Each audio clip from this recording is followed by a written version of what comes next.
Kumuha na po tayo ng latest mula naman sa Catbalogan, Samar. Mula kay Nico Sereno ng GMA Regional TV. Nico?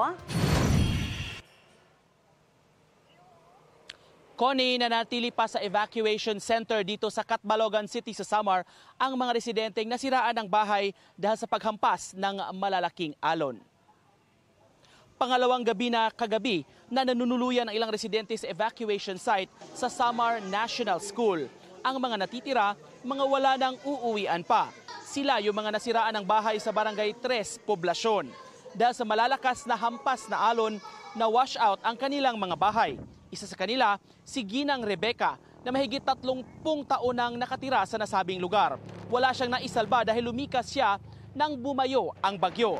Sa pagbisita ng GMA Regional TV sa lugar ngayong araw, pilit na isinasalba ng mga residente ang kung ano pang makukuha mula sa kanilang nasirang mga bahay.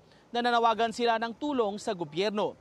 Samantala, nakaburol na ngayon si Fe Risco, 64 years old na namatay sa pananalasa ng bagyo.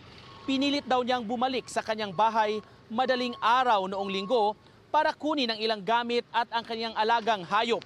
Pero nadaganan siya ng mga debris ng bumigay na parte ng kanyang bahay. Labis ang hinagpis ng pamilya sa nangyari sa kanya. Kasabay ng panawagan nila ng tulong sa mga kinauukulan para sa kanilang ina. Ayon naman kay Junel Tagarino, Catbalogan City DRRMO head, ina-assess pa rin sa ngayon ang kabuang epekto ng bagyong Uwan dito sa kanilang lungsod. Kabilang na ang reported agricultural damage. Connie, maganda na sa ngayon ang panahon dito sa Catbalogan City, sa Samar Province at sa malaking bahagi ng Eastern Visayas. Connie.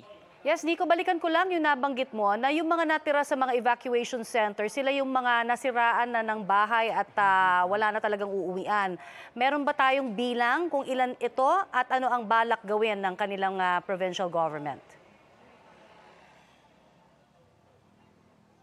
Around 15 hanggang 20 houses ito, Connie, ang nasira, totally damaged ng paghampas ng alon sa Barangay 3. Sila yung pamilyang nakikituloy sa ngayon sa evacuation center. As to the plano naman, Connie, ng gobyerno, aminado ang city government na matagal nang idineklarang no-build zone talaga itong lugar na ito dahil delikado, Connie, sa mga malalaking alon. Ayon nga sa mga residente, hindi itong unang panahon na nagkasira-sira yung kilang bahay. Depende daw sa kung kalakasan ng bagyo at ng alon na tumatama. May mga inisyal na plano naman na i-relocate ang ilang mga residente mula dito sa lugar na ito. Ayon nga sa ilang residente na kausap natin kagabi, willing naman silang tumanggap ng panibagong relocation site kung sasakaling i-relocate sila ng gobyerno dun sa mas ligtas na lugar. Pero may ilang residente rin na mas gustong manatili sa lugar na yon dahil malapit sa kanilang kabuhayan at kung saan nag-aaral ang kanilang mga anak. Connie? Oo, at kung 15 to 20 yung mga nananatili ngayon sa evacuation center na pamilya,